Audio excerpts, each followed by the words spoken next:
अस्सलाम वालेकुम नाजरीन, मैं हूँ रामीन सैयद और आप देख रहे हैं प्रोग्राम 92@8। नाजरीन, आज पूरे मुल्क में जश्न ईद मिलादुन्नबी सल्लल्लाहु अलैहि वसल्लम मनाया जा रहा था, मगर दुश्मन इस मुबारक दिन भी शरंगेज़ी से बाज ना आए। बलूचिस्तान के ज़िला मस्तूंग में ईद मिलादुन्नबी सल्लल्लाहु अलैहि वसल्लम के जुलूस में खुदकुश धमाका हुआ, जिसमें DSP मस्तूंग समेत 40 से ज़ायद अफराद जाँ बहक होने की इत्तलात सामने आ रही हैं। जबकि दूसरी जानिब खैबर पख्तूनख्वा के इलाके हंगू में थाने और मस्जिद में नमाज जुम्मे के दौरान 2 और खुदकुश हमले हुए। अब तक की इत्तलात के मुताबिक 5 अफराद इस हमले में भी जाँ बहक हो चुके हैं। हमें इस वक्त दहशतगर्दी के चैलेंज का सामना है, मगर साथ ही हम ये भी देख रहे हैं कि हमारी सिक्योरिटी फोर्सेज मुकम्मल तौर पर मुतहर्रिक हैं। अफगानिस्तान से दहशतगर्दों ने पाकिस्तान में दरअंदाजी की जब एक और कोशिश की, उसे नाकाम बनाते हुए 3 दहशतगर्दों को हलाक कर दिया गया। आज से 2 हफ्ते कबल जब चित्राल की शुमाली सरहद पर 2 पाकिस्तानी चेक पोस्टों पर सैकड़ों मुसल्लह दहशतगर्दों ने हमला किया था, तो हमने देखा था कि पाकिस्तान के आला वफ्द और अफगान हुक्काम के दरमियान उसी मामले पर पिछले हफ्ते काबुल में मुलाकात हुई थी और पाकिस्तान की तरफ से इस बात पर जोर दिया गया था कि अफगानिस्तान क्रॉस बॉर्डर दहशतगर्दी रोके और पाकिस्तान के खिलाफ अपनी सरजमीन इस्तेमाल ना होने दे। जिसके बाद ये खबर सामने आई कि अफगान तालिबान ने पाकिस्तान के खिलाफ सरहद पार कार्रवाइयों में मुलविस 200 जंगजुओं को गिरफ्तार कर लिया है।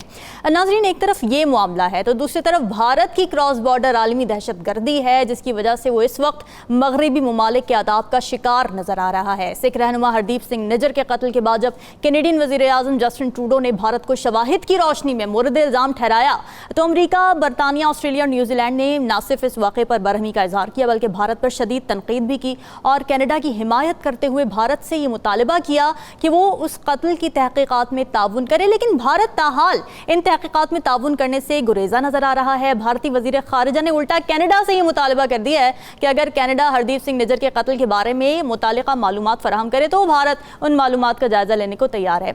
इन तमाम सबूतों और मुतालिबात के बावजूद भारत ने अपनी रिवायती बेशर्मी का मुजाहरा किया है और इस वाक़े में मुलविस होने का इल्ज़ाम पाकिस्तान पर लगा दिया, जो कि इंतहाई काबिल मुज़म्मत और हक़ाइक़ के मुनाफी है। इन तमाम मौज़ूआत पर आज के शो में गुफ्तगू करेंगे। हमें ज्वाइन कर रहे हैं दिफ़ाज़ियाकार ब्रिगेडियर रिटायर्ड मसूद अहमद खान साहब, ब्रिगेडियर रिटायर्ड राशिद वली साहब भी हमारे साथ मौजूद होंगे, जबकि माहिर बैनुल-अक़वामी उमूर सैयद मोहम्मद अली भी हमारे साथ होंगे। आप सभी के वक्त का बहुत शुक्रिया। मसूद साहब, ईद मिलादुन्नबी जैसे मुबारक दिन पर इस तरह के हमले होना कितना अफसोसनाक और शर्मनाक अमर है ये?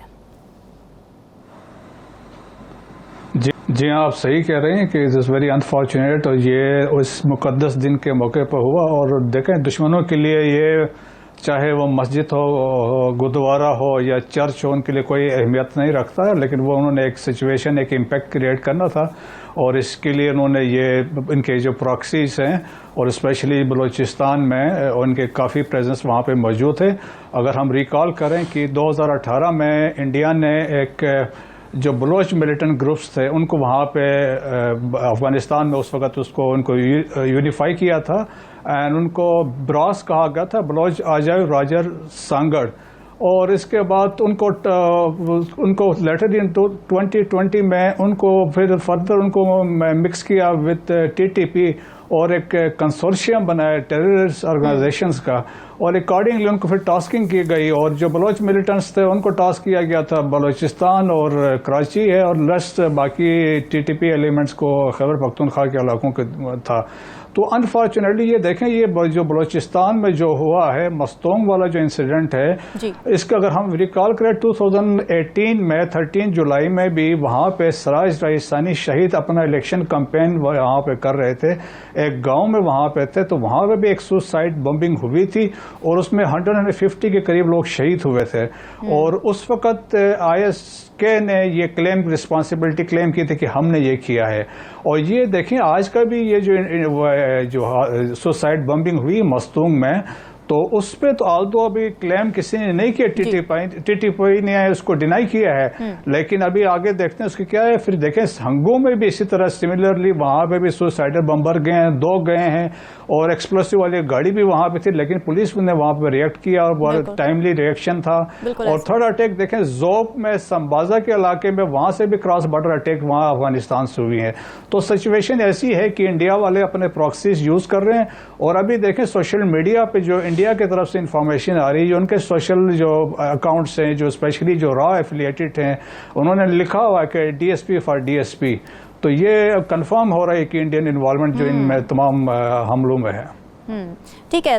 राशिद अली साहब, आपको क्या लगता है दहशतगर्दी की जो इस वक्त एक नई लहर हम देख रहे हैं, इसकी वजूहात क्या हैं? कौन से ऐसे कंट्रीब्यूटिंग फैक्टर्स हैं जिसकी अगर निशानदेही की जाए और उस पर इक़दाम किए जाएं तो इस पर काबू पाने में मदद मिल सकती है?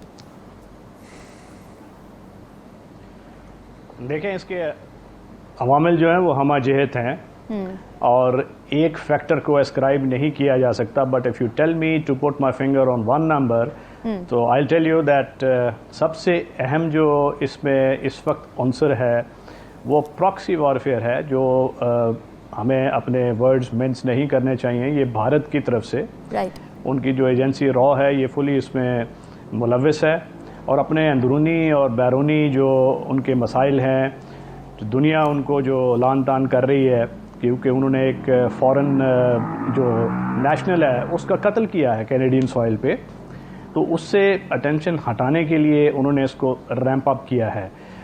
दूसरा इसका रीज़न ये हमारा जो क्रॉस बॉर्डर मूवमेंट है दहशतगर्दों की, वो अभी तक अनफॉर्चुनेटली जो इंटरिम अफ़गान गवर्नमेंट है वो उसको कंट्रोल करने में कामयाब नहीं हो सकी। वो कहते तो रहते हैं, हमारे उनके साथ लगातार रवाबत हैं। अभी हमारे स्पेशल रिप्रेजेंटेटिव आसिफ दुरानी साहब वहाँ से होकर आए और तालिबान ने इसकी एश्योरेंस दी है कि वो अपने इलाके में किसी किस्म की दहशतगर्दी नहीं होने देंगे। मगर जब हम देखते हैं कि they are not walking the talk, वो इफ़ेक्टिव नहीं है।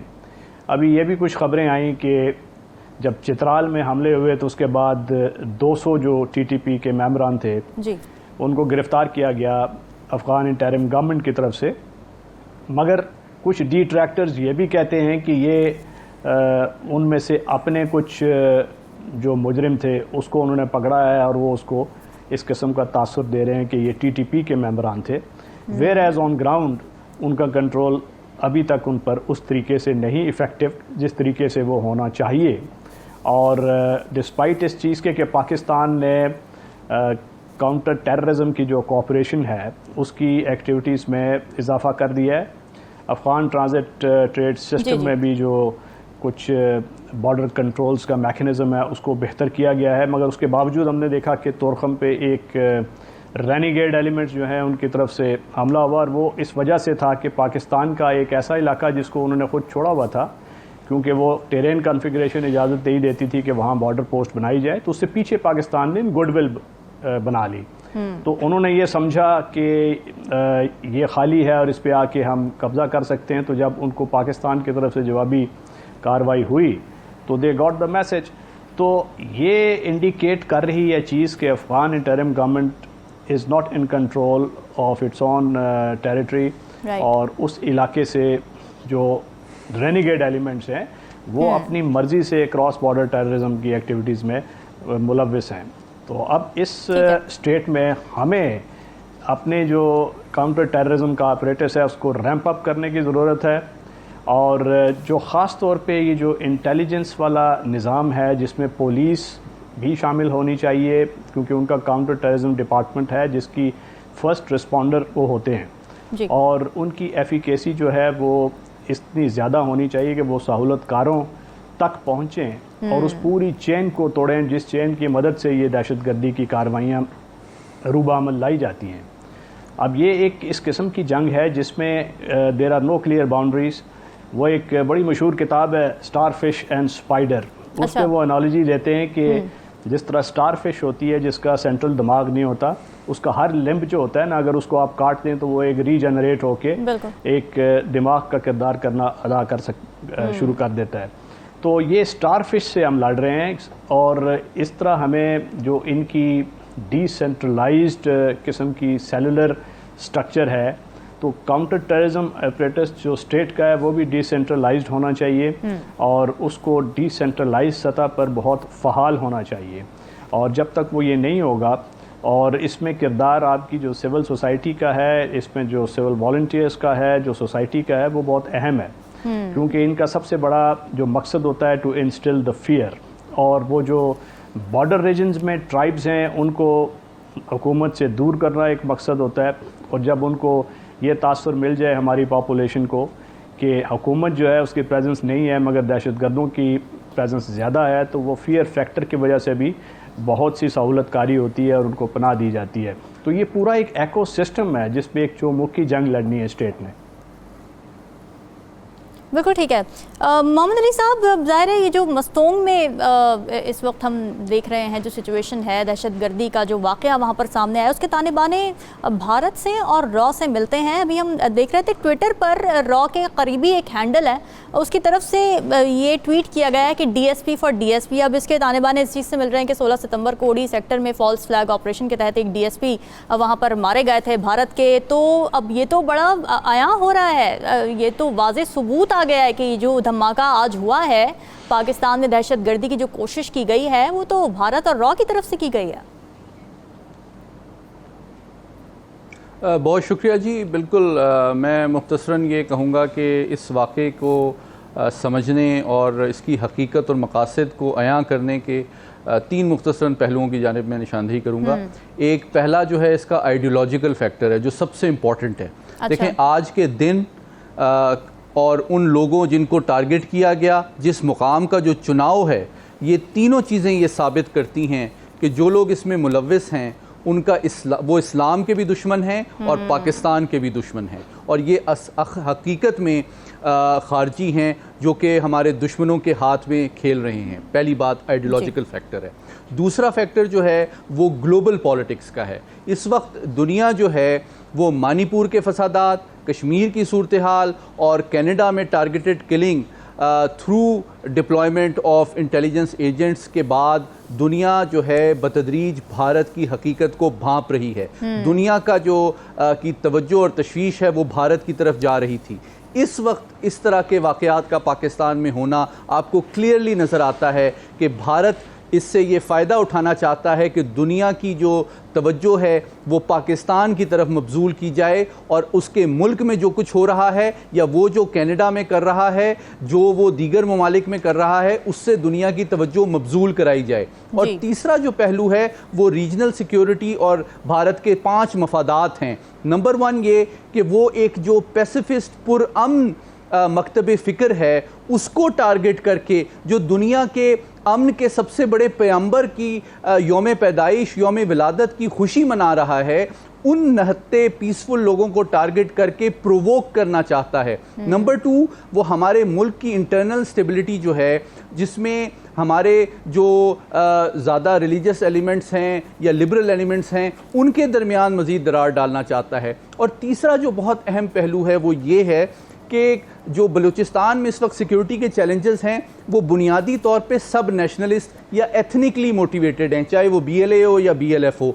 अब भारत ये चाहता है कि वहाँ पर एक रिलीजियस कॉन्टेक्स्ट में भी जो इंतहा पसंदी और टेररिज्म है उसको भी दाइश और TTP के ज़रिए से फ़रोग़ दिया जाए ताकि पाकिस्तान के चैलेंजेस में भी इजाफा हो जाए। और चौथी बात यह है कि इस वक्त पाकिस्तान जो खुशहाली, स्टेबिलिटी, फ़ॉरेन इन्वेस्टमेंट की तरफ बढ़ रहा है, तो हमारे दोस्त ममालिक को भी तशवीश में मुब्तला किया जाए, उनकी कमिटमेंट और जो पाकिस्तान के ऊपर ट्रस्ट है हमारे सिक्योरिटी सिस्टम पे, उसमें सवालात उठाए जाएं। और आखिरी बात यह है कि पाकिस्तान के हवाले से दुनिया को तशवीश में मुब्तला किया जाए। तो आपको क्विकली नज़र आता है, और पहली बात जिस तरह आपने भी हवाला दिया कि देखें इन तमाम वाक़यात से खुश कौन हो रहा है। इस वक्त आप इंडियन सोशल मीडिया देखें, इंडियन इलेक्ट्रॉनिक मीडिया देखें, वहाँ जो खुशी का समा है ये साबित करता है कि जब मुसलमान का खून बहता है हुजूर के यौम विलादत के दिन तो किसको खुशी होती है, ये इस बात का सबसे बड़ा सबूत है। और फिर जो उनकी रॉ के फंडेड जो सोशल मीडिया प्लेटफॉर्म्स हैं उसमें कहा जा रहा है DSP फॉर DSP, यानी कि उन्होंने जो false flag operation Indian occupied Kashmir में कब के अपने DSP को मारा, अब उसका वो कह ये रहे हैं कि पाकिस्तान के एक मुसलमान DSP को मार के हम उसका अवेंज कर रहे हैं। तो ये बातें ये साबित करती हैं कि इन वाक़यात, इनकी टाइमिंग, इसके मफादात और इसका जो रिएक्शन और जो खुशी है भारत के अंदर, उससे ये साबित होता है कि इसकी ये ना सिर्फ पाकिस्तान और इस्लाम का नज़रियाती दुश्मन है, वो पाकिस्तान की स्टेबिलिटी, सिक्योरिटी, डेवलपमेंट, प्रोग्रेस नहीं चाहता, और बिल्कुल आलमी बरादरी की तवज्जो भी अपनी जानिब से मबजूल करके पाकिस्तान की तरफ मबजूल कराना चाहता है। बिल्कुल ऐसे मसूद साहब, ये बात बिल्कुल ठीक है कि जिस तरीके से हम देख रहे हैं कि SIFC के तहत इक़दामात लिए जा रहे हैं और बहुत पॉजिटिव इंडिकेटर्स हैं इस वक्त मुआशी तौर पर, और हम बिल्कुल भी अफोर्ड नहीं कर सकते कि कोई बैरूनी ताकत आके इसे सबोटाज करे। आपको क्या लगता है किस तरीके के इक़दामात किए जा सकते हैं इससे रिफ्रेन करने के लिए और ये बताने के लिए कि जी आप हमारी तरक्की होती हुई जो हम शक्ल इस वक्त हम देख रहे हैं हमारे मुल्क की, उसको आप ख़राब नहीं कर सकते, हम पूरे केपेबल हैं आपसे मुकाबला करने के लिए? जी बिल्कुल। और आपको बैक वक्त तीनों डोमेन्स। जी मसूद साहब, मेरा सवाल आपसे। सॉरी, ये सवाल आपका किससे है? जी हाँ, मैं सॉरी जी हाँ, मैं इसमें I would like to add कि जो एक चीज़ में ऐड करना चाहता हूँ बिफोर उस सवाल पे आऊँ, कि जो पाकिस्तान ऑलरेडी डोजियर्स दे चुका था, 2009 में भी दिया, 15 में भी दिया, 17 में भी दिया, 20 में भी दिया, 2022 में को भी, विद इररिफ्यूटेबल एविडेंस की इंडियन इन्वॉल्वमेंट है, स्पेशली बलूचिस्तान में, एस्ट्राइल फाटा में, और स्पेशली हमने 4 बंदों के नाम भी दिए थे कि जो लोग basically they should be declare terrorist, और हमने इसमें मेंशन किया था कि इसमें अभी आप देखें सरप्राइजिंगली कि उसमें एक बंदा था जो गोविंद पटनायक था, ये मस्तों के हमले में इन्वॉल्व था जब सराय राजस्थानी पे हमला हुआ। तो ये स्पिन बुलडग में अफगानिस्तान में बैठकर he was controlling the operation, इसका भी नाम था। फिर एक अंगोरा अपाजी है बंदा था, ये बैठा हुआ था जलालाबाद में कंसुलेट में जब APS पे अटैक हो रहा था। तो हमने अकॉर्डिंग टू यूनाइटेड नेशन के जो सिक्योरिटी रेजोल्यूशन है 1267, विच सेज कि एनीबॉडी इन्वॉल्व इन फाइनेंसिंग और प्रोवाइडिंग मटेरियल सपोर्ट वो टेररिज्म में आता है। तो ये 4 बंदे थे, वैसे ये इस एक्टिविटी में इन्वॉल्व थे, इस पे भी नहीं है। तो एविडेंस हम गवर्नमेंट ऑफ पाकिस्तान ऑलरेडी इनको दे चुकी है।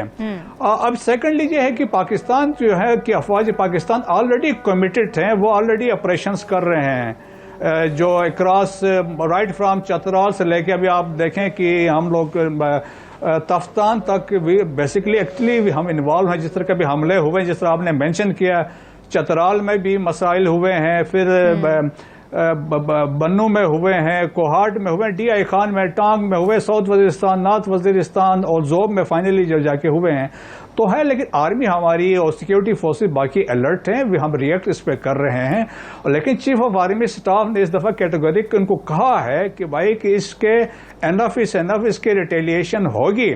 तो अब हमारे पास ऑप्शन ये है कि हम अपने एरिया के अंदर जो है हम ऑलरेडी कर रहे हैं ऑपरेशन, एक रूथलेस ऑपरेशन ऑलरेडी हम कर रहे हैं, लेकिन अब ऑप्शन हमारे पास ये होना चाहिए to carry out operation inside Afghanistan in coordination, in cooperation with Afghan Taliban. ये होना चाहिए, क्योंकि अगर अफगान, अब देखें ना, एक हमें ये इंप्रेशन मिल रहा है कि Afghan Taliban is not in full control of entire Afghanistan. वहां पर अभी भी कंसेप्ट चल रहा है वॉर लॉर्ड्स वाला, क्योंकि कोई पास में इंसिडेंट्स में है जो काबुल गवर्नमेंट ने कहा हमें तो पता ही नहीं है वहां पे। तो लोकल लेवल पे लोग डिसीजंस ले रहे हैं और जिस तरीके से वहां पे अटैक्स जनरेट कर रहे हैं, तो इसका मतलब है कि उनकी कैपेबिलिटी नहीं है। तो पाकिस्तान ने उनको ऑफर किया है कि हम कैपेसिटी बिल्डिंग में बाकी सपोर्ट हम कर सकते हैं। सो देयर इज रिक्वायरमेंट अब आ चुकी है कि हम ये साइमल्टेनियसली ऑपरेशन इन कोऑर्डिनेशन में अफगान तालिबान गवर्नमेंट को ऑन बोर्ड ले लें, और अगर वो उनके अभी क्योंकि चीजें उनके काबू में नहीं है तो हमें एक्शन लेना चाहिए। सेकेंडली TTP का मसला भी है, तो इसके साथ ISK का बड़ा सीरियस मसला है। और देखें कि अफगान जो यूनाइटेड नेशन की मॉनिटरिंग टीम ने जो अभी रिपोर्ट जारी की है, उनके हिसाब से सबसे सीरियस थ्रेट है इस्लामिक स्टेट का है, जिसके 6000 फाइटर्स हैं। उसका थ्रेट न सिर्फ पाकिस्तान को, अफगान तालिबान को भी थ्रेट है, सेंट्रल एशिया को भी थ्रेट है, चाइना को भी थ्रेट है, फिर TTP भी है। TTP का भी उन्होंने कहा कि वो अलायंस कर पॉसिबिलिटी है मर्ज हो जाएंगे विद अलकायदा, या फिर पॉसिबिलिटी है कैन है अलायंस विद इस्लामिक स्टेट। तो ऑल तमाम ये चीजें हो रही हैं। तो इंटरनेशनल कम्युनिटी को पता है कि जो कुछ सब कुछ जनरेट जो हो रहा है, जो एक्टिविटीज है, टेररिस्ट एक्टिविटीज, वो अफगानिस्तान से हो रही हैं, सेफ हेवन से। और फिर एक और मसला जो हुआ है, जब अमेरिकन ने एग्जिट किया तो वहां पे दे लेफ्ट $7 बिलियन के वेपन्स छोड़ गए हैं। अभी वो अफगानिस्तान में 2 बड़ी ऐसी मार्केट्स हैं, साउथ में कंदहार में और ईस्ट में पंजवाई में, वहां पे वेपन्स मार्केट है, वहां मार्केट्स में वहां जगह पे वेपन सेल करते हैं। तो स्पेशली जो टीटीपी ने जितने अटैक्स पाकिस्तान में किए थे वो they were equipped with those latest weapons, तो इससे भी एक इम्पैक्ट पड़ रहा है। तो देखें कि एक किस्म की सूरत हाल वहाँ से काबू से बाहर होती जा रही है, डिस्पाइट द इफेक्ट कि अफगान इंटरम गवर्नमेंट की कमिटमेंट है तो अकॉर्डिंग टू दोहा एकार्ड है, यूनाइटेड नेशन सिक्योरिटी काउंसिल के रेजोल्यूशंस इसके ऊपर है, फिर कमिटमेंट ट्राइलेटरली दी है, पाकिस्तान को भी चाइना को भी दी है, और फिर सेंट्रल एशियन कंट्रीज को भी दी है, रशिया को भी दी है कि जी हम we will not allow our soil to be used for terrorist activities. But unfortunately ऐसा हो रहा है। अब थिंग्स अभी सीरियस है कि हमें बिल्कुल कुछ ना कुछ इस पर सीरियसली इनसाइड अफगानिस्तान पे सोचना पड़ेगा। बिल्कुल जी, इंडिकेटर्स तशवीशनाक हैं और पाकिस्तान के पास क्या ऑप्शंस हैं, खुसूसी तौर पे जो क्रॉस बॉर्डर ऑपरेशन के ऑप्शन की बात की है, इस हवाले से बात को मजीद आगे बढ़ाएंगे। नाज़रीन, यह वक्त एक ब्रेक का, स्टे विद अस।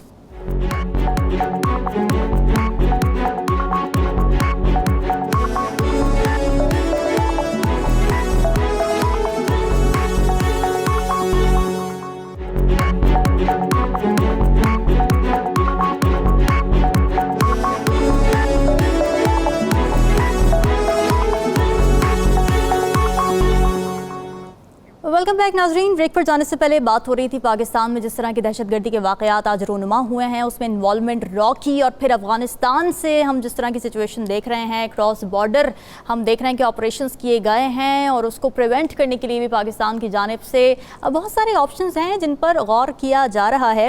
राशिद वली साहब, मसूद साहब ये कह रहे थे कि cross border operation from Pakistan भी हमारे पास एक ऑप्शन है। आप समझते हैं कि ये ऑप्शन अंडर कंसिडरेशन है, और अगर ये पुट आउट किया जाता है, अफगानिस्तान हुकूमत से इस बारे में बात की जाती है कि जी हम मिलके करते हैं इस हवाले से, अगर आप नहीं केपेबल तो आपको लगता है ऑन बोर्ड आएगी अफगान हुकूमत? देखें, कुछ चीज़ें जो होती हैं वो उसकी डिप्लोमेटिक रेपरकशंस होती हैं, तो उसको बहुत नज़ाकत से देखना होता है। ये ऑप्शंस पहले भी डिस्कस होती रही हैं, अफगान इंटरिम गवर्नमेंट के साथ भी ये रवाबत हैं, और बहुत से इंटेलिजेंस बेस्ड ऑपरेशंस हैं, ओवर द होराइजन ऑपरेशंस हैं जो यहाँ मीडिया में शेयर नहीं किया जा सकता, बट बहुत सी चीज़ें ऐसी हो रही हैं और अफगान इंटरिम गवर्नमेंट उसको इस चीज़ का पूरा इदराक है। अब देखना ये होता है कि हमारे पास कौन सा ऐसा इंटरनेशनल लॉ के मुताबिक इंस्ट्रूमेंट है जिसके तहत हम ये ऑप्शन बरूकार ला सकते हैं। तो वो हॉट परसूट का एक ऑप्शन है, अच्छा, जिसमें हमने देखा है कि ऐसे ममालिक हैं जिन्होंने अपना इलाका देखा जिस पे हमले हो रहे हैं और उस स्टेट से हो रहे हैं जिसकी अपने इलाके में अमलदारी नहीं रही। तो वो एक हॉट परसूट का जो कन्वेंशंस हैं उसके मुताबिक इंटरनेशनल लॉ में एक गुंजाइश तो मौजूद है, मगर चूँकि इसके इस कदर एक सॉवरेन मुल्क में जाके क्रॉस बॉर्डर की जो टर्म इस्तेमाल हम करें ना हमले की, तो वो थोड़ी सी मनफी मुज़मरात उसमें होते हैं, मगर ऐसे तरीके हैं और ऐसी इंगेजमेंट्स हो रही हैं जिसके तहत ऑलरेडी इस किस्म की बहुत सी चीज़ें जो हैं वो बरूकार लाई जा रही हैं। इसके बाद ये जो एक one of our colleagues mentioned ideological dimension, तो आइडियोलॉजिकल डायमेंशन जो है वो बहुत ज़रूरी है, क्योंकि अफ़गानिस्तान में एक ऐसी गवर्नमेंट है जिसका जो थियोक्रेसी तो नहीं है मगर उसका जो लीडर हैं वो स्पिरिचुअल हेड भी हैं और टेम्पोरल हेड भी हैं, मुल्ला हिब्तुल्लाह अखुंदज़ादा साहिब। अपने इलाके में तो हमने मुफ्ती तकी उस्मानी साहिब से एक फ़तवा दिलवाया जिसमें यहाँ पे बहुत से उलमा ने उसकी तायीद की, मगर अफ़गानिस्तान में जो टीटीपी से रिलेटेड उलमा थे उन्होंने उसको उस तरीके से बल्कि उसकी नुक्ताचीनी की, और उनको जब वो मुल्क तकी उस्मानी साहब वहाँ गए अफ़गानिस्तान तो वहाँ भी उनको तनकीद का निशाना बनाया। तो ये रवैया इस चीज़ का एक अमली मज़र है कि वो जो टीटीपी, दाइश, अलकायदा, ये जिस किस्म की एक तकफीरी आइडियोलॉजी पे अमल पैरा हैं वो किसी रीज़न को नहीं मानती, तो हमने उसको उस तरीके से डील करना है।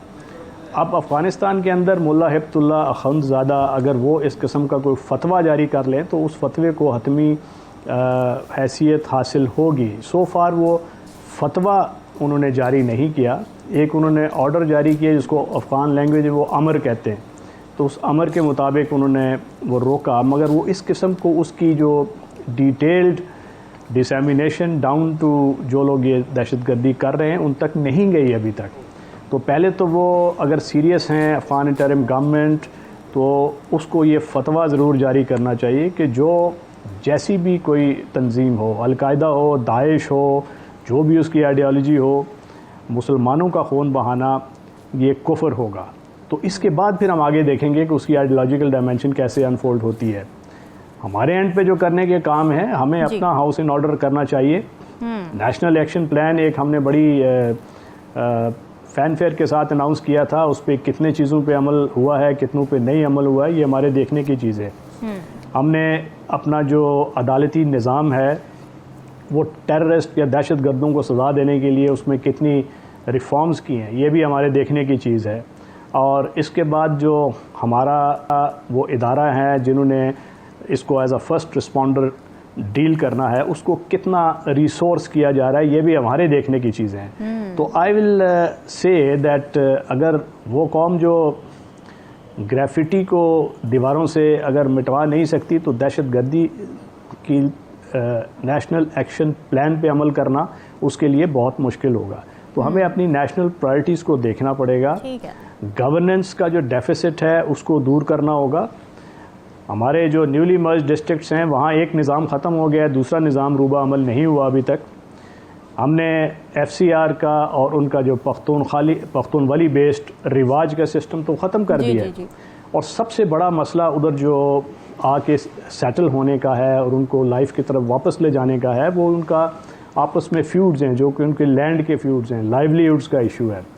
अब इंफ्रास्ट्रक्चर तो खड़ा है, हमने बहुत बेहतर इंफ्रास्ट्रक्चर फ़ौज ने बहुत मेहनत से बनाया, सड़कें बन गई हैं, स्कूल्स बन गए हैं, उसमें हेल्थ की फैसिलिटीज़ बन गई हैं, मगर अब उसमें कोई अगर उसको ऑपरेशनलाइज नहीं किया जाएगा उन फैसिलिटीज़ को, उन बाज़ारों में, उन दुकानों में अगर कोई शॉप्स नहीं होंगी, वो सिक्योरिटी का वो सिस्टम नहीं होगा और उसमें स्कूलों में असातिज़ा नहीं होंगे, तो वहाँ पे कोई भी ट्राइब आके सेटल नहीं होना चाहिए। फिर ट्राइब्स के दरमियान जो ज़मीन का आपस में फ्यूड्स हैं, उन फ्यूड्स की सेटलमेंट के लिए पहले उनका रिवाज का सिस्टम होता था, तो वो एक इस किस्म का निज़ाम था कि वो इक्विलिब्रियम था, तो वो अपने झगड़े निपटा लेते थे, नहीं निपटते थे तो जंग हो जाती थी। ये उनका सदियों पुराना निज़ाम था।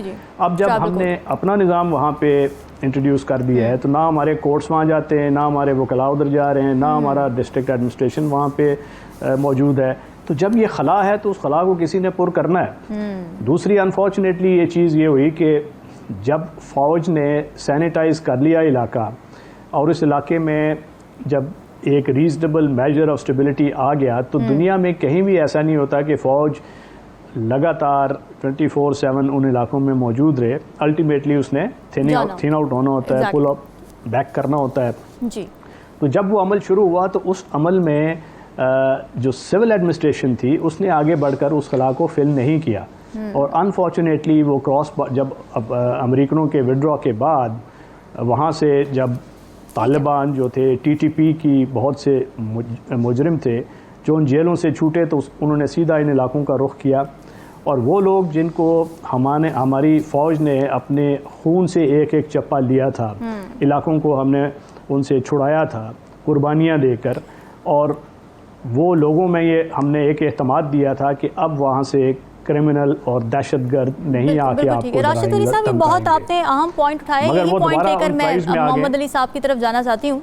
मोहम्मद अली साहब, आपको लगता है कि एक खला जो है वो पुर तो हम नहीं करना है, क्रॉस बॉर्डर ऑपरेशन की तरफ जाएं उससे पहले हमें अपना घर दुरुस्त करने की ज़रूरत है, और कौन से ऐसे तरीक़े हो सकते हैं जो कि अभी भी हम कह सकते हैं कि लूप होल्स मौजूद हैं जिसको हमें पहले करेक्ट करना पड़ेगा?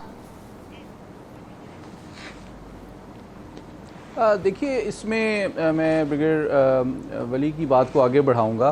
आपको एक हमाजहत हिकमत अमली की ज़रूरत है जिसकी चारों डायमेंशंस आपको साइमल्टेनियसली लेके चलना है। ये काउंटर टेररिज्म ऑपरेशन जो होता है ये सिर्फ काइनेटिक डोमेन में नहीं होता। पहली बात यह है कि देखें, आपने सिफारतकारी को भी जारी रखना है, जिस तरह अभी हाल ही में हमारे DGMO साहब और जो स्पेशल ऑनवॉय हैं हमारे अफ़गानिस्तान के लिए, उन्होंने हाई लेवल विज़िट किया है। पहली बात तो सिफारतकारी भी आपने जारी रखनी है, आपने साथ ही साथ आइडियोलॉजिकल डायमेंशन भी बड़ी इंपॉर्टेंट है, और लेकिन साथ ही साथ आपने इकोनॉमिक लीवरेज भी आप यूज़ कर सकते हैं। देखिए हार्ड पावर जो होती है वो कॉस्टली होती है, टेम्पररी होती है और आखिरी ऑप्शन होती है। तो अगर आप स्टेट क्राफ्ट में देखें तो वो इम्पॉर्टेंट ऑप्शन है लेकिन वो आखिरी ऑप्शन है, पहली बात। दूसरी बात ये कि आपसे मैं एग्री करता हूँ, आपने और ये दोनों चीज़ें कोई एक दूसरे का मतलब यानी कि म्यूचुअली एक्सक्लूसिव नहीं है। आपने अपना हाउस भी ऑर्डर करना है, आपने अपने घर में भी IBOs करने हैं, आपने इलीगल अफगानियों को भी निकालना है, आपने जो नेक्सस है स्मगलिंग का, क्राइम का और टेररिज्म का, उसको भी ब्रेक करना है, साथ ही साथ आपने सिफारती दबाव भी बढ़ाना है। लेकिन एक बात मैं कहना चाहूँगा जो आपकी गुफ्तगू में इजाफा करना चाहूँगा, देखिए अफ़गानिस्तान से हमारी तवक्को एज अ रियासत जो है, एज अ सॉवरन रियासत, बिल्कुल हकीकत पसंदाना और रियलिस्टिक है कि वो अपनी टेरिटरी को, सॉवरन टेरिटरी को कंट्रोल करें और वहाँ से कोई हरकत हमारे ख़िलाफ़ ना हो। लेकिन रियलिटी ये है कि 3 तरह की आउटफिट्स वहाँ से पाकिस्तान पे हमलावर हैं और वो तीनों एक नज़रिए से ताल्लुक़ नहीं रखती। BLA BLF सब नेशनलिस्ट और एथनिक टेररिज्म है, जबकि जो TTP है उनका नज़रिया और मकतब फ़िक्र वही है जो कि अफ़गान तालिबान का है। इसलिए जब हम रिलीजियस डिप्लोमेसी करते हैं, हमारे कुछ मकातब, हम उसी मकतब फ़िक्र के सीनियर उलमा जिनसे हम तवक्को करते हैं कि वो उनका एहतराम करेंगे, उनकी बात सुनेंगे और उसको संजीदगी से लेंगे, वो एक इम्पॉर्टेंट चैनल हमें मेंटेन रखना चाहिए। इमीडिएट ज़रूरी नहीं है कि उसमें रिजल्ट्स आ जाएं, लेकिन जो तीसरा फैक्टर है उसमें शायद हमें अफ़गान तालिबान, पाकिस्तान, चीन, रूस और ईरान सबको मिल के करना पड़ेगा, क्योंकि वो कॉमन थ्रेड जो है वो दाइश और ISKP का है। उनका नज़रिया जो है वो अफ़गान तालिबान, पाकिस्तान, इन सब से मुख्तलिफ है और वो हम सबके दुश्मन हैं। तो कहने का मतलब मुख्तसरन ये है कि आपको डिफरेंट आउटफिट से डील करने के लिए डिफरेंट हिकमत अमली बनानी पड़ेगी। एक हिकमत अमली सबके खिलाफ नहीं हो सकती। जो BLA BLF है उसमें आपको ईरान का ताउन भी चाहिए, उसमें अफ़गानिस्तान का भी चाहिए और आपने ख़ुद भी उनसे डील करना है, उन ग्रीवेंसेस को भी एड्रेस करना है जिसको वो एक्सप्लॉइट करते हैं, ट्राइबल लीडर्स को साथ लेके चलना है। लेकिन TTP के हवाले से हमें सफारती दबाव बढ़ाना है अफ़गान तालिबान पे, और रिलीजियस डिप्लोमेसी भी आप यूज़ कर सकते हैं, इकोनॉमिक लीवरेज भी यूज़ कर सकते हैं। लेकिन दाइश के मामले में हमें रीजनल कंट्रीज़ का एक कोलिशन बना के उनसे उनको इस जगह, इस खित्ते से स्पेस डिनाई करने की ज़रूरत है, क्योंकि वो अफ़गान तालिबान के भी दुश्मन हैं, हमारे भी हैं, ईरान से भी उनकी लड़ाई रही है, रशिया पे भी वो के भी दुश्मन है और चीन के भी वो दुश्मन है। ठीक हो गया। मसूद साहब, आपको क्या लगता है, अब जैसे कि हम देख रहे हैं कि एक तो अफ़गानिस्तान के मौजू पर तो हम बात कर ही रहे हैं, साथ साथ भारत का भी एक मौजू है। जब हरदीप सिंह निज्जर के हवाले से इत्तलात आई, कनाडा ने एक भरपूर मौक़िफ़ अपनाया, फिर मगरबी ममालिक ने भी हमने देखा कि साथ दिया कनाडा का, लेकिन भारत ने उल्टा पाकिस्तान पर इल्ज़ाम लगा दिया है। ये कितना शर्मनाक अमल है? ये देखें जी कि इंडिया की वैसे बड़ी लॉन्ग हिस्ट्री है, false flag operation, surgical strikes का drama, stage encounters, stage recoveries हैं। फिर आपने देखा होगा हमारे पतंग भी, हमारे कबूतर भी, और वो वहाँ पे जासूस के तौर पर पकड़े जाते हैं, उन पे थानों पर लेके जाते हैं। फिर इंडिया ये है कि एक फ़िलासफ़ी को फॉलो करता है, चाणक्य कौटिल्य का, जो उनका थिंक टैंक था, जिसकी वो उनके foreign policy is based on his book अर्थशास्त्र, कि वो कहता है जी कि साई वारफेयर को यूज़ करें, इन्फिल्ट्रेट योर एजेंट्स, और उस दुश्मन मुल्क में जाएं और उधर जाके वहां सबवर्जन करें, सबोटाज करें, और use the neighbour of your neighbour, तो your enemy of your enemy वाली बात है। तो वो है। तो अभी जो ये ऑपरेशन जो इंडिया ने किया है, जो सिखों वाला किया है, ये पहली दफा नहीं है। ये देखें कि 1960s में उन्होंने एक ऑर्गेनाइजेशन बनाई थी, एस्टेब्लिश 26। इसमें उन्होंने ये किया था, जितने उस वक्त तिब्बत वाले वहां से भाग के इधर इंडिया आए थे, उनकी उन्होंने एक सीक्रेट फोर्स बनाई थी एंड उनको टास्किंग की थी to operate behind Chinese line. तो वो कंसेप्ट उधर से स्टार्ट हुआ और आज की जो लेटेस्ट न्यूज़ है कि ये जो चाहे फोर्स है एस्टेब्लिशमेंट 22 है जो ईस्टर्न लद्दाख में डिप्लॉयड है, फिर ये हमारे LOC के साथ जो है एक टेक्निकल सर्विसेज डिवीजन का कंसेप्ट उनके जो एक चीफ ऑफ आर्मी स्टाफ थे उन्होंने इंट्रोड्यूस करवाया, जनरल VK सिंह थे, और ये एक सीक्रेट फोर्स थी। इनकी भी टास्किंग यही थी कि अक्रॉस द बॉर्डर जाके ऑपरेशंस करना है। इसी तरह उन्होंने पाकिस्तान में भी ऑपरेशंस किए हैं और इसी तरीके से बांग्लादेश भी ये गए हैं, भूटान में भी जाके किया, नेपाल में भी किया और बर्मा में भी तो इन्होंने एक्टिवली नागाज के अगेंस्ट वहां पे गए हैं। तो इनकी ओवरऑल एक हिस्ट्री रही है। फिर आप देखें कि यूरोपियन यूनियन ने EU लैब ने इनको एक्सपोज कर दिया था। 750 मीडिया आउटलेट्स, ये फेक मीडिया आउटलेट्स यूज कर रहे थे और पाकिस्तान को मलाइन करने के लिए, टू इन्फ्लुएंस यूरोपियन यूनियन और कंटेंट क्रिटिकल ऑफ पाकिस्तान। फिर SIO जो था स्टैनफोर्ड इंटरनेट ऑब्जर्वेटरी ने इनको एक्सपोज किया कि ट्विटर्स हैंडल्स यूज कर रहे थे इंडियन 15 को जो कश्मीर में है वो अपने आप को बड़ा चढ़ा के पेश कर रहे थे, इंडिया पाकिस्तान आर्मी के अगेंस्ट वहां पे कर रहे थे। फिर इनका मीडिया है सारा कुछ, अब ये एक्सपोज हो गए हैं अब जाके, क्योंकि जब देखें कि इसमें इंपॉर्टेंट चीज जो समझने वाली है कि जस्टिन ट्रूडो ने जब हाउस ऑफ कॉमन में स्टेटमेंट दी है तो वो स्टेटमेंट उसने किसी बेसिस पे दी है और अब ये वॉल स्ट्रीट जर्नल ने लिखा है कि ये अमेरिकन एजेंसी ने उनको इंटेलिजेंस शेयर किया था। तो वो एस्टेब्लिश हुआ। तो अब अभी इंडियंस तो डिफेंसिव पे आ गए हैं, तो इसलिए वो मलाइन कर रहे। पहले कनाडा पे इल्जाम लगाया, फिर पाकिस्तान पे आए बिल्कुल। और अब रिसेंटली वो कह रहे हैं निजर के लिंक से विद कैनेडियन आगे बढ़ाएंगे। नाजरीन, यहाँ वक्त हुआ एक ब्रेक का।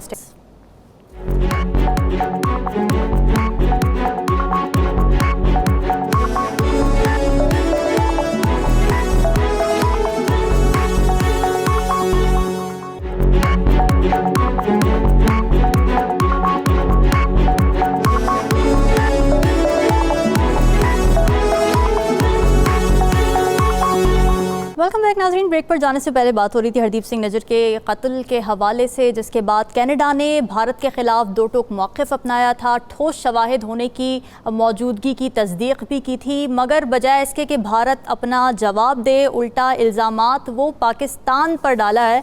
मोहम्मद अली साहब, कभी भारत गुब्बारों को ख़तरे की अलामत बताता है, कभी कहता है कि जी कबूतर जासूसी कर रहे हैं पाकिस्तान की तरफ से आके, बजाय इसके कि एक सेल्फ अकाउंटेबिलिटी हो, वो अपनी खुद एहतसाबी करे, इल्ज़ामात वो पाकिस्तान पर लगा देता है और इस साजिशी मेंटालिटी से बाहर नहीं आता। देखिए, भारत जो है बुनियादी तौर पे उसने अपनी पावर को और अपने इन्फ्लुएंस को ओवर एस्टिमेट किया है और उसने जो तर्ज़ अमल उसका अपनी माइनॉरिटीज़ के हवाले से, मुसलमानों, सिखों, क्रिश्चियंस के हवाले से बहुत अरसे से मुल्क के अंदर या मकबूजा कश्मीर में रवा रखा था, वो उसने पहले तो बतदरीज अपने हमसाया ममालिक में दहशतगर्दी फैलाई, टारगेटेड किलिंग की, प्रोपोगंडा किया, फेक इनकाउंटर्स किए, फॉल्स फ्लैग ऑपरेशन किए और हमेशा मैं लेट्स बी फ्रैंक, इस खित्ते में दहशतगर्दी को इंट्रोड्यूस कराने और मुसलसल अपनी पॉलिसी का एक परमानेंट इंस्ट्रूमेंट के तौर पे इस्तेमाल करने का जो सहरा है वो भारत के सर जाता है। चाहे वो मुक्ति बाहिनी हो, चाहे तामिल टाइगर्स हो, चाहे BLA हो, चाहे BLF हो, चाहे TTP हो, चाहे जो नेपाल का शाही ख़ानदान है उसको हलाक करने की कोशिशें हों, तो ये बात तो अब दुनिया के सामने आ चुकी है। लेकिन जब इसने इसको आलमी अपनी एक पॉलिसी का हिस्सा बनाने की कोशिश की और बरतानिया में कुछ लोगों को हलाक किया और अब हाल ही में कुछ सिख लोगों को जो है कनाडा में हलाक किया, और बल्कि अब ये बात अमेरिका में भी तशवीश से देखी जा रही है। आप जानती हैं कि इल्हान उमर जो अमेरिकी कांग्रेस वुमेन हैं, उन्होंने रिक्वेस्ट की है कि इस चीज़ को देखना चाहिए कि कहीं सिखों के हवाले से यही पॉलिसी भारत अमेरिका के अंदर तो रवाज नहीं रखा हुए। तो बात दरअसल ये कि ये जब हकीकत दुनिया के सामने आई तो वो घबरा गया। पहले तो उसने उल्टा चोर कोतवाल को डांटे के मिसदाक ब्लेम किया कि जी दहशतगर्दी का मरकज़ कनाडा बन चुका है। जब वहाँ से सुनवाई नहीं हुई तो आखिरी हरबा ये है कि जी पाकिस्तान और ISI इन्वॉल्व है। तो बुनियादी बात यह है कि झूठ के पाँव नहीं होते और हमें इंतहाई तसलसल के साथ मीडिया के ज़रिए से सिफारतकारी के ज़रिए से, हमारे थिंक टैंक्स और स्कॉलर्स के ज़रिए से जो हक़ाइक़ हैं उनको, फैक्ट्स एंड फिगर को एक तसलसल के साथ आलमी, रीजनल, इंटेलेक्चुअल, एकेडमिक और डिप्लोमेटिक फोरम में मुसलसल लाना ज़रूरी है, ताकि बतदरीज दुनिया भारत की न सिर्फ हकीकत को समझे बल्कि इस हकीकत पसंदाना अंदाज में उससे डील करे और उसकी पावर और सेंस ऑफ रिस्पॉन्सिबिलिटी को ओवर एस्टिमेट ना करे। अगर क्रिकेट के हवाले से बात कर लें तो भारत तो पाकिस्तान नहीं आया एशिया कप खेलने लगे, लेकिन पाकिस्तान की तरफ से टीम को भेजा गया भारत। आप किस तरह से देखते हैं, भारत तो तैयार नहीं है कदम भी आगे बढ़ने के लिए अमन के मामले में? जी वो दुरुस्त है, मगर जो सिफारती ताल्लुकात होते हैं उसमें एक मैच्योर नेशन का किरदार अदा करना चाहिए। पाकिस्तान वो कर रहा है। और स्पोर्ट्स तो ऐसी चीज़ है जिससे ये पॉलिटिक्स की जो नेगेटिव चीज़ें हैं वो स्पोर्ट्स में तो बिल्कुल होनी नहीं चाहिए, मगर एक इक्वल डिग्निफाइड इंटरेक्शन होनी चाहिए। We should not stoop to low, bend over backwards to appease India. Right. अगर वो नहीं खेलना चाह रहे तो हमें भी एक क्लियर स्टांस लेना चाहिए कि हम रेसिप्रोकल रिलेशंस पे बिलीव करते हैं। अगर वर्ल्ड कप है तो उसको इधर उनको टीम भेजनी चाहिए थी, अगर वो नहीं भेज रहे तो हमें भी नहीं भेजनी चाहिए थी। अच्छा। बहरहाल वो एक डिफरेंट बहस है। जो इस वक्त मौजू हम डिस्कस कर रहे हैं वो भारत की ये इंटरनेशनल फोरम्स पे जो धर्मी है जी, तो ये एक बड़ा क्लियर आपके सामने वाजे है कि जो भारत में आप मीडिया का ज़रा एनालिसिस कर लें, उनका जो इंडिया टुडे को भी पढ़ लें, इंडिया टाइम्स को पढ़ लें, और जी उनकी जो इलेक्ट्रॉनिक मीडिया पे मैडनेस है, तो वो तो there is a cacophony of total xenophobia. वो तो ऐसे लग रहा है कि किसी और दुनिया में वो मुकीम है और तमाम दुनिया से वो कट चुके हैं। सही। कपिल शर्मा साहब हैं, एक ऑब्सक्योर सी यूनिवर्सिटी है इंदिरा गांधी यूनिवर्सिटी, तो उसके चेयर हैं और प्रोफेसर हैं। अब ये पढ़े लिखे लोगों का हाल है कि वो ये बता रहे थे मीडिया पे कि एक्चुअली ये कनाडा ने ये काम खुद करवाया है और कनाडा बिल्कुल बड़ी ये होपलेस सिचुएशन है। अब आखिरी कुछ वक्त रह गया, हमारे पास आखिरी कुछ मिनट्स रह गए। मसूद साहब, आपको क्या लगता है कि आलमी अमन के लिए कितना बड़ा खतरा है, और क्या मगरबी ममालिक मुत्तहद होकर भारत को कटहरे में लाने के लिए कोशिशें करेंगे, या फिर जो मुआशी मफादात हैं वो आड़े आ सकते हैं, खुसूसन अगर अमरीका के हवाले से बात की जाए? मेरा ख्याल में अभी ऐसा नहीं होगा। माशी मफादात तो हैं कि इंडिया एक्ट कर रहा है as a policeman South Asia में, लेकिन अभी देखें कि Canada is a member of NATO. इसका मतलब है नेटो के किसी कंट्री पे अटैक होता है तो अटैक ऑन ऑल कंट्रीज। तो एक तो वो मसला है, 5 आइज के ये मेंबर हैं। फिर ऊपर से ये है कि ये अब इन्होंने देखें, जैक सेलिवन ने बड़ी जबरदस्त स्टेटमेंट दी। उसने कहा कि we will not compromise on the principles, our fundamental principles in regardless of the country. तो उन्होंने कहा कि इस पे कोई नहीं है। फिर आज भी इनकी मुलाकात जयशंकर की हुई है विद जैक सेलिवन से हुई है, नेशनल सिक्योरिटी एडवाइजर, और इसके साथ सेक्रेटरी स्टेट से भी हुई है। दोनों ने भी उनको वाज़ेह तौर पर कहा है कि भी आप कोऑपरेट करें with Canadian authorities, we want to get to the bottom of the issue. तो अभी ये है, तो अभी सीरियस है। तो अब वेस्ट को भी रियलाइज शुरू हुआ है कि इंडिया एक्सपोर्ट कर रहा है टेररिज्म। अभी आज जो लेटेस्ट है, FBI ने थ्रेट अलर्ट जारी किया है यूनाइटेड स्टेट्स में, कैलिफोर्निया में 3-6 प्रोमिनेंट लीडर्स को। उनका अभी वॉल स्ट्रीट द गार्डियन में खबर छपी है। उन्होंने कहा कि भाई कि आपको थ्रेट है तो बी केयरफुल। सो अब ये थ्रेट अभी कनाडा से अभी यूनाइटेड स्टेट्स पहुंच चुका है। और मोर ओवर देखिए कि पाकिस्तान में जितने सिख मर्डर हुए हैं, पंजवर जो सिख लाहौर में मर्डर हुआ, इसमें भी रहा कहा था। जो पेशावर में सिख जो मर्डर हुए हैं उसमें भी रहा कहा था। और जो कुछ कश्मीरी जो हमारे यहाँ पे मर्डर हुए हैं, एक रावलाकोट में रियाज कश्मीरी मारा गया था, एक पिंडी में बशीर था, और एक खालिद रजा कराची में असैसिनेट हुआ, एक खुरम शहजाद था। इस सारों में रा कहा था, क्योंकि उन्होंने बाद में ये, क्योंकि वहाँ Indian illegal occupied Jammu Kashmir से यहाँ पे आए थे, तो इंडियन हैंड तो वहाँ पे एस्टेब्लिश है। अब पाकिस्तान के पास टाइम है कि हमने ऑलरेडी इतने 5 डोजियर जमा करा चुके हैं। अब हमें कंसोलिडेटेड, अभी जो रिसेंट जो एविडेंस है मिला के हमें दोबारा जाना चाहिए इंटरनेशनल कम्युनिटी के पास, और OIC को भी शेयर करना चाहिए और द इम्पोर्टेंट कंट्रीज को भी शेयर करना चाहिए, और हमें अब सीरियस और एफर्ट करके इंडिया को एक्सपोज करना चाहिए। बिल्कुल जी, और आलमी बरादरी भारत का एहतसाब करने में कितनी कामयाब होती है तो आने वाला वक्त ही बताएगा। बहरहाल पाकिस्तान के पास ये एक सुनहरी मौका है कि अपना मौक़िफ़, अपना केस मुकम्मल तौर पे पूरे तरीके से, पुरजोर तरीके से आलमी बरादरी के सामने एक बार फिर रखे, क्योंकि भारत का जो मकरू चेहरा है वो बेनकाब हो चुका है। आप सभी का बहुत शुक्रिया नाज़रीन, डिस्कशन आपने सुनी, दीजिए इजाज़त, अल्लाह हाफ़िज़।